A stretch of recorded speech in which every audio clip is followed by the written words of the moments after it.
Goeiedag, geliefde disipel van Jesus en baie welkom by nog 'n episode van In Jesus Bybelstudie. Hierdie is episode 2 van ons reeks wat ons noem Geloof wat berge verskuif. En ons kernteks is in Markus 11 vers 22 tot 24 en ek gaan hom net weer vir ons lees. Dis ons teks waarby ons wil uitkom. Dis ons doelwit wat ons graag wil bereik, maar ons wil ook hier begin sodat ons die hele tyd hierdie doelwit voor ons oë kan hou. En ek lees vandag vir ons uit die 2020 vertaling en hy sê dit so. Jesus antwoord hulle toe, julle moet geloof in God hê. Amen, ek sê vir julle, wie vir hierdie berg sê, lig jouself op en gooi jouself in die see en nie in sy hart twyfel nie. Maar glo dat wat hy sê gaan gebeur, vir hom sal dit gebeur. Daarom sê ek vir julle, alles waarvoor julle bid en vra, glo dat julle dit al ontvang het en dit sal vir julle so wees. Hoor wat leer Jesus hier ons? Dat ons woorde het krag. Hy sê dat dit wat ons sê, ons kan glo dat dit sal gebeur as ons geloof in God het. Hy sê ons kan vir ons berg sê, hef jou op en werp jouself in die see. En as ons nie twyfel in ons hart het nie, sal dit gebeur. Nou ek is natuurlik oortuig en ek dink jy sal saam met my stem, hy praat nie van Tafelberg nie. Hy praat nie van 'n fisiese berg. Ons kan nie vir Tafelberg gaan sê, lig jouself op en werp jouself in die see en Tafelberg gaan verdwyn nie. Dis glad nie wat Jesus hiervan praat nie. Hoe weet ek dit? Want hy het dit nooit gedoen nie. En Jesus is ons perfekte voorbeeld. Jesus is die voorbeeld wat ons najag. Het jy al ooit daaraan gedink dat as Jesus gedoen het wat hy gedoen het as God, dan sou ons bloot net toeskouers gewees het. Dan sou ons net kon sê, wow, wat 'n amazing God. Jesus, U is so awesome, die goed wat U doen. Ons sou net kon sê, wow, van die kantlyn af. Maar nou het Jesus nie gedoen wat hy gedoen het as God nie. Hy het dit gedoen as 'n mens in totale afhanklikheid van God. In totale gehoorsaamheid aan God. In intieme verhouding met die Heilige Gees en sensitief vir die inspraak van die Heilige Gees en wat God in en deur hom wil doen. En dis hoekom hy kon doen wat hy gedoen het. As 'n mens afhanklik en gehoorsaam aan God. Hoekom? Want hy het vir ons 'n voorbeeld kom stel van wat is vir ons beskikbaar.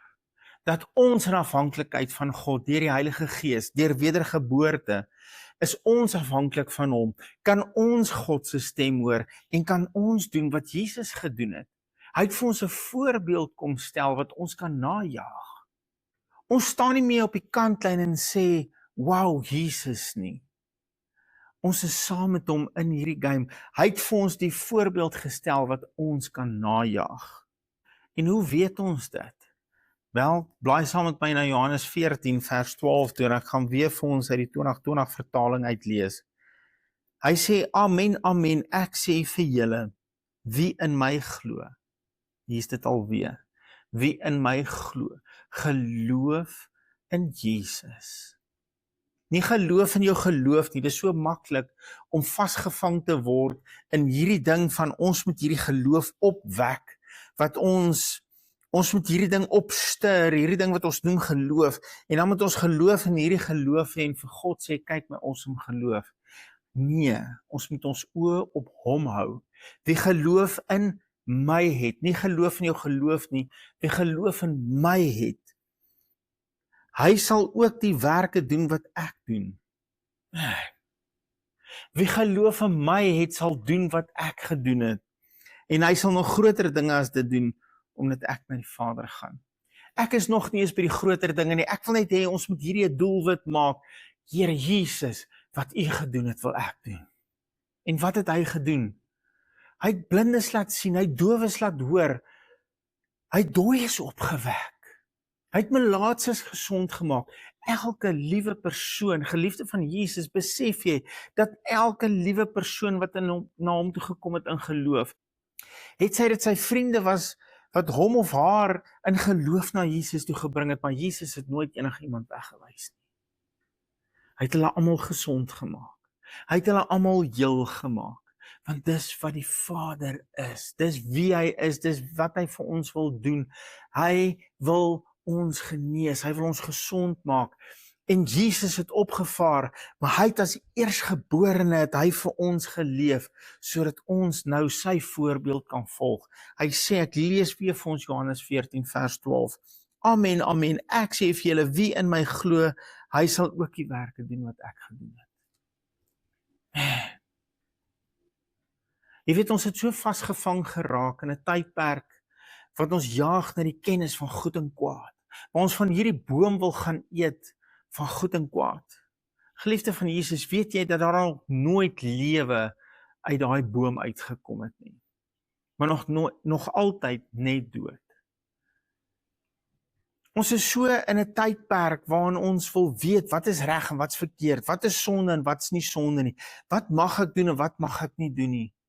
En ek praat glad nie sonde goed vandag nie. As jy my ken, sal jy weet, ek is absoluut daarvoor dat ons 'n heilige lewe sal leef, dat as seuns van God, ons sal in totaliteit leef, wat is vir ons beskikbaar as 'n seun van God.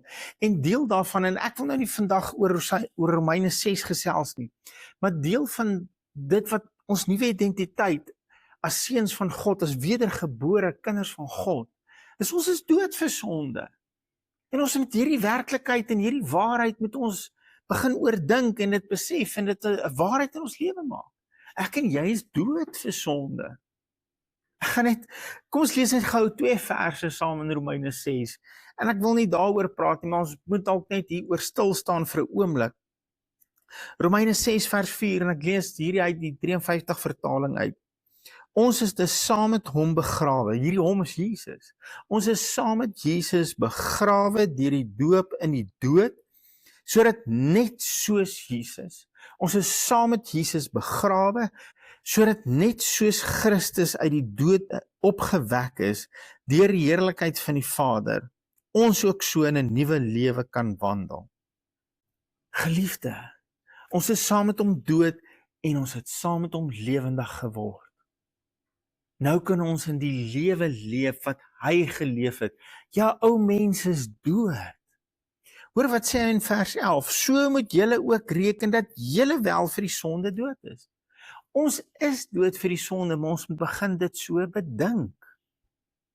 Ons moet hieroor begin dink, ek is dood vir sonde, ek het nie nodig om te sondig nie, ek is dood vir sonde. Kan jy 'n lijk laat sondig? Nee, hy ding is dood, hy kan niks meer doen nie. Die ou mens is begrawe saam met Christus, daar het 'n nuwe mens, 2 Korintiërs 5:17 sê, 'n nuwe skepsel het hy uit opgestaan, 'n nuwe mens, en hy is dood vir sonde, hy leef vir Christus. So ons is dood vir sonde, ons moet begin reken dat ons dood is vir sonde. Maar nou dat ons nie meer hierdie stryd het met sonde nie, jy moet eenvoudig net begin reken dat jy dood is vir sonde. Wat is jou nuwe realiteit? Ek kan doen wat Christus gedoen het. Kom ons stel vir ons 'n nuwe goal. Nie om hierdie sonde te oorwin nie, ek het hom reeds oorwin, want Christus het dit vir my oorwin. Ek het nie 'n stryd met sonde nie, ek is dood vir sonde. My nuwe goal is, ek wil doen wat Jesus gedoen het. Ek wil sy koninkryk uitleef, in waarheid en in vlees. Ek wil doen wat Jesus gedoen het, sodat die Vader deur my verheerlik kan word.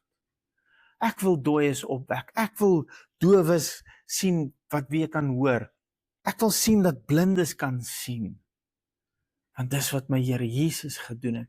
Dis vir ons 'n werklikheid, dis vir ons 'n moontlikheid. Dis in die woord. Is jy bereid om saam met my? En hierdie is nie vir die pastore of vir die priesters of die heiliges of selfs vir die disippels van ouds nie. Dis vir ons, dis vir nou, dis vir my en vir jou, wedergebore Christene. Hy sê, wie in my glo. Glo jy in Christus, dan is hierdie waarheid vir jou. Jy kan doen wat Christus gedoen het. En ons moet pas op, ons moet nou nie hierdie najaag, sodat ons naam, en dit wat ons doen op Facebook en op TikTok kan verskyn nie, maar dat die koninkryk van God verheerlik kan word, en dat mense kan sien, God Christus is nog 'n werklikheid en hy doen vandag nog wonderwerke.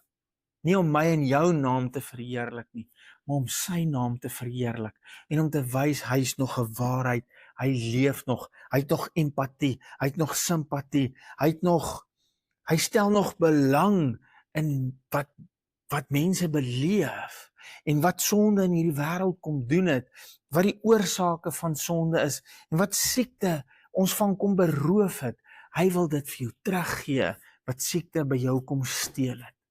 Wat die vyand by jou kom steel, slag en verwoes het, wil Christus kom herstel en hy wil vir jou lewe en lewe in oorvloed gee. Man, ek hoop jy saam met my excited vir hierdie journey. Ek en jy kan met ons berge praat en ons berge verskuif deur woorde van geloof sonder twyfel. Sê saam met my bid. Here, dankie vir u woord. Dankie dat u deur die woord vir ons 'n nuwe perspektief, 'n nuwe fokus kom gee. Dat ons kan doen wat u gedoen het. In geloof. Dit verg net geloof. Dit verg geloof sonder twyfel. Here, help ons om ons oë op u te hou. Om ons fokus op u te hou. Die enige waarheid. En u waarheid sal ons vrymaak. Ons eer die Here. Dankie vir u seën op hierdie journey waarop ons is. In Jesus naam. Amen. Geliefde van Jesus, hou jou oog op hom en jou neus in sy woord. Shalom.